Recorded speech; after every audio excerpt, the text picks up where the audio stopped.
চরণ পাদুকা দেখলে ওইটা হলো নিমের আসল বাড়ি। 30 টাকা পিস, এটা 60 টাকা পিস। এগুলো আছে।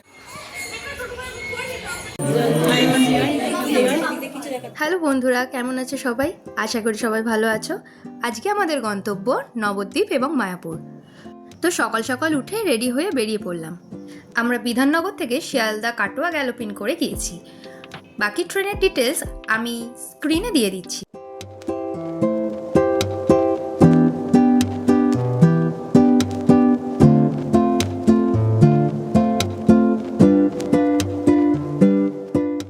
আমরা প্রথমে ঘুরবো নবদ্বীপ। আমরা নবদ্বীপ ধাম স্টেশনে নামিনি, নেমেছি বিষ্ণুপ্রিয়া স্টেশনে। এখান থেকে নবদ্বীপ ঘাট একটু কাছে হয়।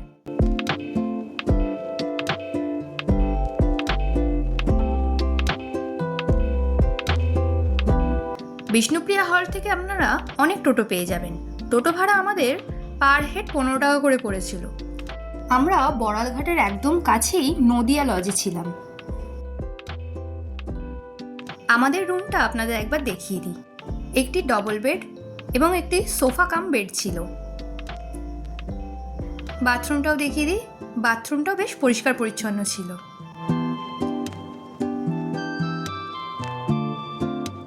তারপর আমরা ওই হোটেলেরই রেস্টুরেন্টে লাঞ্চটা সেরে নিয়েছিলাম। লাঞ্চে ছিল ভাত, ডাল, আলু ভাজা এবং 5 মিশালের একটি তরকারি। এটা 30 টাকা পিস, এটা 60 টাকা পিস। এগুলো হচ্ছে 20 টাকা। সুন্দর তো। এগুলো হচ্ছে ফাইবার বডি প্লাস্টার প্যারিস। এটা পরলে ভাঙবে না। তারপর একটা টোটো বুক করে বেরিয়ে পড়লাম নবদ্বীপ ভ্রমণে। প্রথমেই গেলাম শ্রীকৃষ্ণ চৈতন্য মিশন। এখানে টিকিট প্রাইস 10 টাকা। এখানে রয়েছে একটি গুপ্ত বৃন্দাবন। শুধুমাত্র গুপ্ত বৃন্দাবন দর্শন করতেই টিকিট লাগে, মন্দির দর্শন করতে কোনো রকম টিকিট লাগে না। চলুন এবার আপনাদের গুপ্ত বৃন্দাবনটা একটু ঘুরিয়ে দেখাই।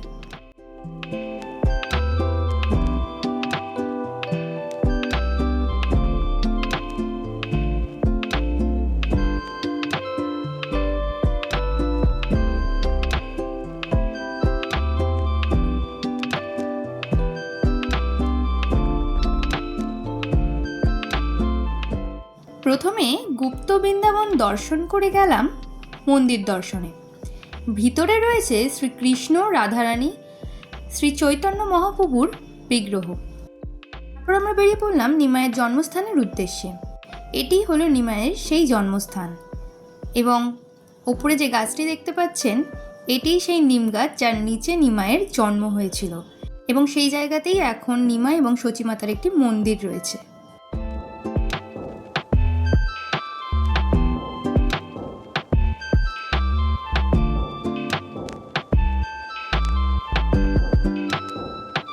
নরহরি ধাম, এখানে এন্ট্রি ফি 10 টাকা।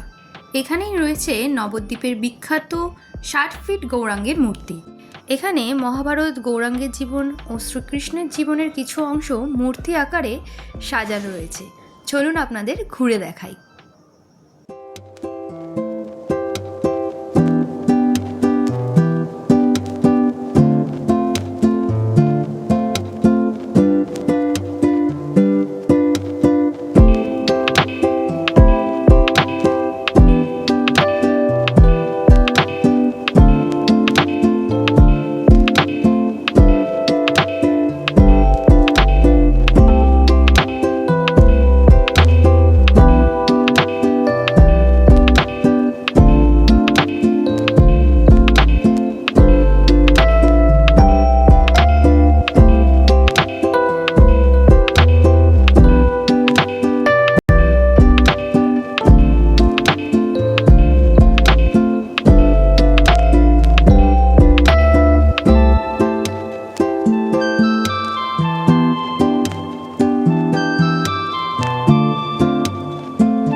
নবদ্বীপ ধামের অন্যতম আকর্ষণ সোনার গৌরাঙ্গ।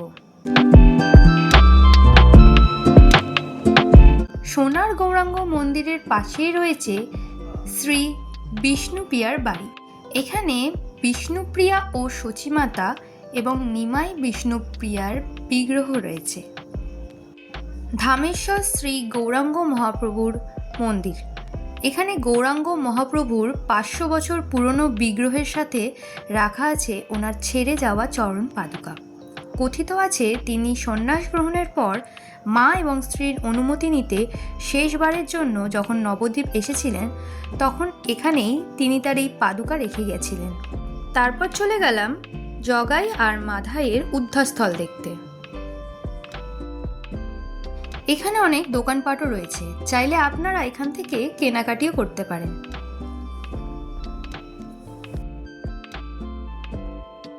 এবার শুনে নেওয়া যাক আমাদের টোটো দাদার মুখ থেকে এই জায়গার কাহিনী। নিমাই যে জন্মস্থানটা যে বলেন না, নিমাই জন্মস্থানটা বাড়ি না, এই যে যেটা তুমি চরণ পাদুকা দেখলে ওইটা হলো নিমাইয়ের আসল বাড়ি। আর এর পাশে সচিমাতা বিষ্ণুপ্রিয়ার বাড়ি দেখলা, বিষ্ণুপ্রিয়াকে নিমাই বিয়ে করেছিলেন। শ্বশুর বাড়ি আর মানে ইয়ের বাড়ি পাশাপাশি ছিল, ঠিক আছে। যখন বিয়ে করার পর উনি যখন ওই চরণ পাদুকা রেখে কাটোয়ায় চলে গেল, সন্ন্যাসী চলে গেল। আর যখন নিমাইয়ের মা বাবা তখন ওই নাঙল করতে গেছিলো, তখন নিমাইয়ের পেটে তখন একটা নিম গাছ ছিল, ওই নিম গাছটা হলো নিমাই তখন জন্মগ্রহণ। তার মানে নিমাইয়ের যেটা জন্ম নিম গাছটা সেটা মানে নিমাইয়ের বাড়ি না, ওটা মাঠ ছিল। মাঠ ছিল, ওখানে একটা নিম গাছ ছিল, নিম গাছ ছিল, ওই তার নিম নিচে গাছতলায় জন্ম। জন্ম। আর এটা হলো নিমাইয়ের বাড়ি, এখানে চরণটা আছে, সারা পাদুকা আছে, বিশ্বের লোক আসে এই মন্দির আগে দর্শন করে। বাইরের দেশে ফরেনার লোকেরা, জাপান আমেরিকা সবার লোক এখানে আসবে, মন্দির কেউ দেখতে আসে না, তার স্মৃতিটা দেখতে আসে। পাদুকাটা আচ্ছা দাদা, দুটো পাদুকা আছে, একটা মন্দির আছে, একটা সামনে আছে। কোন পাদুকাটা আসল? দুটো পাদুকা যদি থাকে তাহলে যেটা মেইন পাদুকা সেটা তো কাউকে ছোঁয়াতে দেবে না। না ভেতরেরটা তাহলে। চলে এলাম পোড়ামাতলা মন্দির। এখানে রয়েছে 500 বছরের প্রাচীন বটগাছে ঘেরা মা ভবতারিণীর মন্দির।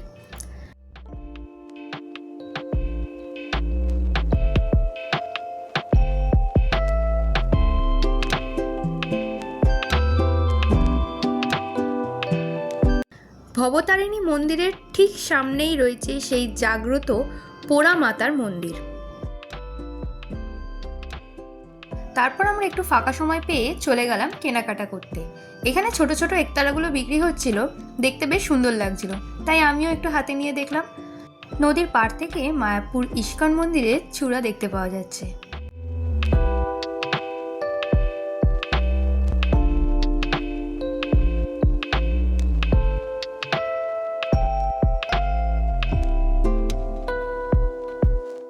ঘাটের কাছে একটু সময় কাটিয়ে চলে গেলাম চা খেতে। মাটির উনুনে তৈরি চা শীতের দুপুরে বেশ জমে যাচ্ছিল। আপনারা যদি কোনোদিন নবদ্বীপ আসেন তবে বড়ালঘাটের কাছে এই দোকানে চা খেতে কিন্তু ভুলবেন না। বিকেলের দিকে গেলাম সমাজবাড়ি আশ্রম দেখতে। এখানে কোনো প্রবেশ মূল্য লাগে না। এখানে মন্দির খোলা থাকে সকাল 8টা থেকে দুপুর 2টো এবং বিকেল 4টে থেকে রাত 8টা অবধি।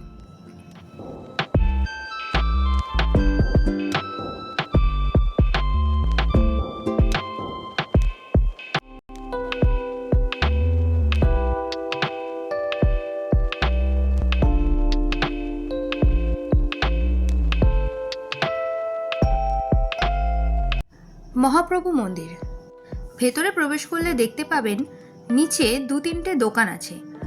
এখানে মন্দির দেখার জন্য আগে আপনাদের টিকিট কাটতে হবে। টিকিট প্রাইস 10 টাকা। এখানে এসে শুনলাম এটাই নাকি আদি সোনার গৌরাঙ্গ মন্দির।